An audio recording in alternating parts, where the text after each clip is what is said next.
Black magic এবং জাদুর ব্যবহার সারা পৃথিবীতে এত বেশি হয়, আমরা অনেকে এ সম্পর্কে ধারণাও রাখি না। আমি আমার ব্যক্তিগত অভিজ্ঞতার কথা বলতে পারি। আমাদের দেশে ঘরে ঘরে মানুষ ব্ল্যাক ম্যাজিকের শিকার, ঘরে ঘরে, এবং এটা এত পরিমাণ আছে ভেতরে ভেতরে আমরা অনেকে জানি না।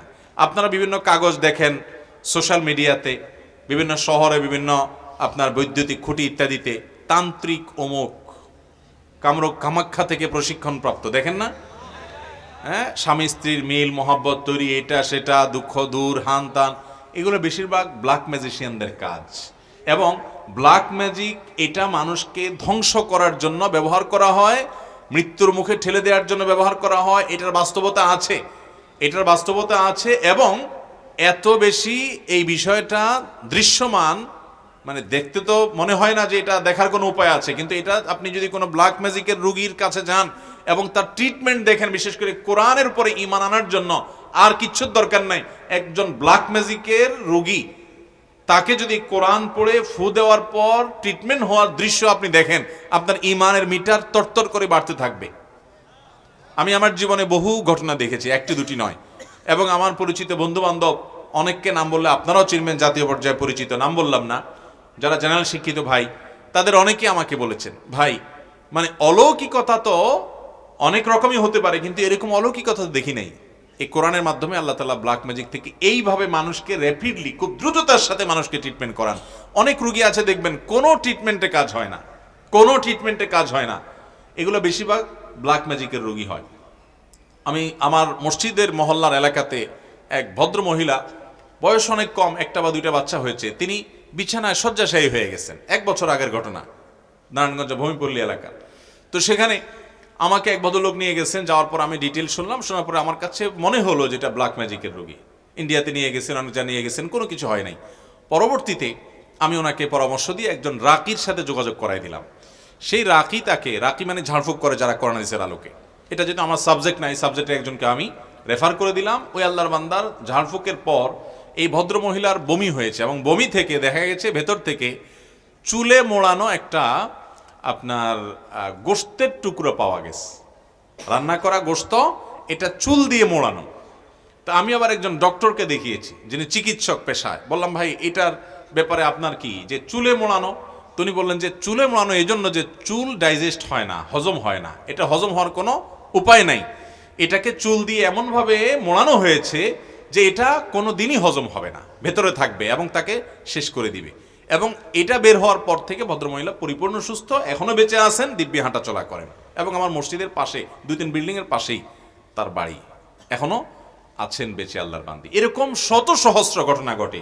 এই যে বিশ্বকাপ খেলা হয়ে গেল, আপনারা অনেকে কিন্তু আপনার পেপার পত্রিকা দেখেছেন কিনা আমি জানি না, আমি দেখেছি যে অনেক বড় বড় খেলোয়াড়রা প্রতিপক্ষ খেলোয়াড়দের ব্ল্যাক ম্যাজিক করে দুর্বল করার জন্য, আবার নিজেরা ভালো খেলার জন্য ব্ল্যাক ম্যাজিক করে। উত্তরবঙ্গে একটা খেলা আছে, পাতা খেলা, পেপার পত্রিকা প্রায় লেখালেখি হয়, গুগলে সার্চ দিলে পাতা খেলা দিলে দেখবেন চলে আসছে। আমি এটার উপরে বেশ পড়াশোনা করার চেষ্টা করেছি। এটাতেও ওই তন্ত্র মন্ত্র পাঠ করা হয়, ব্ল্যাক ম্যাজিকের আশ্রয় নেওয়া হয়, এবং একজন ম্যাজিশিয়ান আরেকজনকে টেনে নিয়ে আসে, দুর্বল করে দেয়।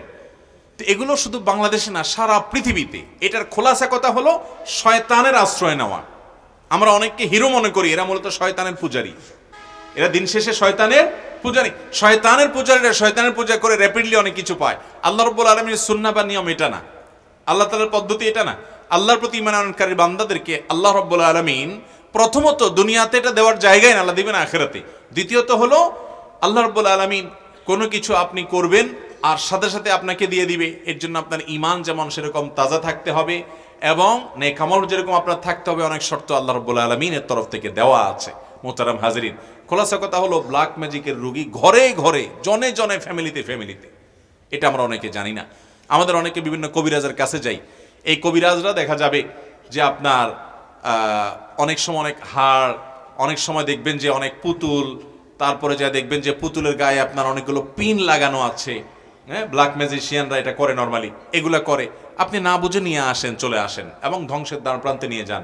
অনেক মানুষ অসুস্থ হয়ে যায়, অনেকে মৃত্যুর কোলে আস্তে আস্তে ঢলে পড়ে, অনেকের অনেক দিক থেকে, অনেক স্বামী স্ত্রীর মধ্যে মনোমালিন্য তৈরি হয়, অশান্তি তৈরি হয়। ভাইরা আমার, এই ব্ল্যাক ম্যাজিকের রোগী বোঝার উপায় কি?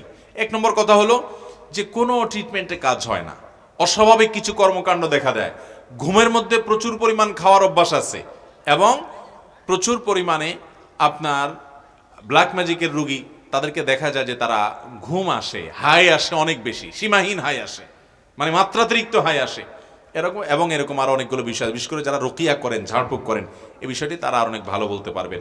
অতএব এটা থেকে বাঁচার উপায় কি? খুব সহজ উপায় ভাই।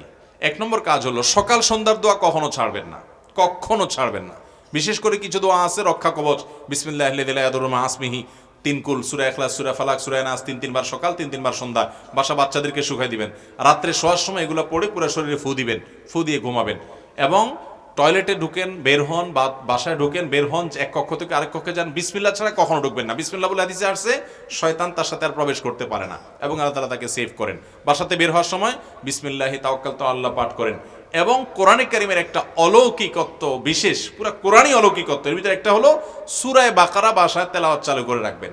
আমি আমার বাসার কথা বলতে পারি, অনেক সময় দেখি বাচ্চারা ঘুমায় না, অস্বাভাবিক আচরণ করে, ছোট ছোট বাচ্চারা। সূরা বাকারার তেলাওয়াত কিংবা কোনো রুকিয়া যখন চালায় করে রাখা হয় অডিও, দেখা যায় যে আস্তে আস্তে পরিবেশ শান্ত হয়ে যায়। আপনি নিজে আমল করে দেখতে পারেন। অতএব কোরআন তেলাওয়াত বাড়াতে হবে। আজ আমাদের ঘরগুলো থেকে কোরআন তেলাওয়াত চলে গেছে, কোরআন তেলাওয়াত আমরা করি না।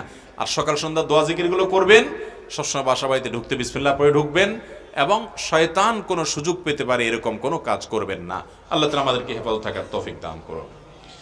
কোনো ব্যক্তি যদি কবিরা গুনাহ করতে করতে মারা যায়, তওবা করার সময় ছিল, সে করেনি, আল্লাহ যদি তাকে জাহান্নামে দেয়, সে কি কোনোদিন জাহান্নাম থেকে বের হতে পারবে?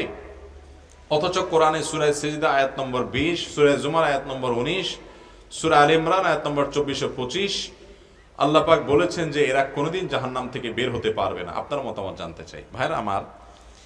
আল্লাহ বলেছেন তারা কখনো জাহান্নাম থেকে বের হতে পারবে না, এই কথা আল্লাহ বলেন নাই। কোরআনে এরকম কোনো কথা আল্লাহ তাআলা বলেন নাই। আল্লাহর কথা হিসাবে কোনো কথা যখন কোট করব আমরা, তখন খুব সাবধানতার সাথে কোট করতে হবে। কারণ আল্লাহর নামে যদি কেউ মিথ্যা কথা বলে, নবী করিম সাল্লাল্লাহু আলাইহি ওয়াসাল্লাম বলেছেন, মান কাযাবা আলাইয়া মুতাআম্মিদান ফালিয়াতাবাওয়া মাকআদাহু মিনান নার। আমার নামে কেউ মিথ্যা বললে তার ঠিকানা সে যেন জাহান্নামে নিশ্চিত জেনে রাখে, সে জাহান্নামের রিজার্ভেশন করে ফেললো টিকেটের। আল্লাহর নবীর নামে মিথ্যা বললে যদি এরকম ভয়াবহ হয়, আল্লাহর নামে মিথ্যা কত বড় ভয়াবহ হবে। এবার আসি মূল জায়গায়। যে আয়াতগুলো কোট করেছেন প্রশ্নকর্তা, সেগুলোতে বলা আছে খালিদিনা ফিহা বা এই জাতীয়, অর্থাৎ যেটার অর্থ হলো জাহান্নামে যাওয়ার কথা বলে আল্লাহ বলেছেন সেখানে সে চিরকাল থাকবে। এই যে জাহান্নাম থেকে আর কোনোদিন সে বের হবে না, বের হতে পারবে না, এরকম কথা আল্লাহ রাব্বুল আলামিন বলেন নাই। এখন কথা হলো চিরকাল থাকবে বলছেন, তো তার মানে তো আর বের হতে পারবে না? না, চিরকাল থাকবে বলছেন, এর মানে এটা সবসময় নাও হতে পারে। আমরা যাবজ্জীবন বলি না, যাবজ্জীবন।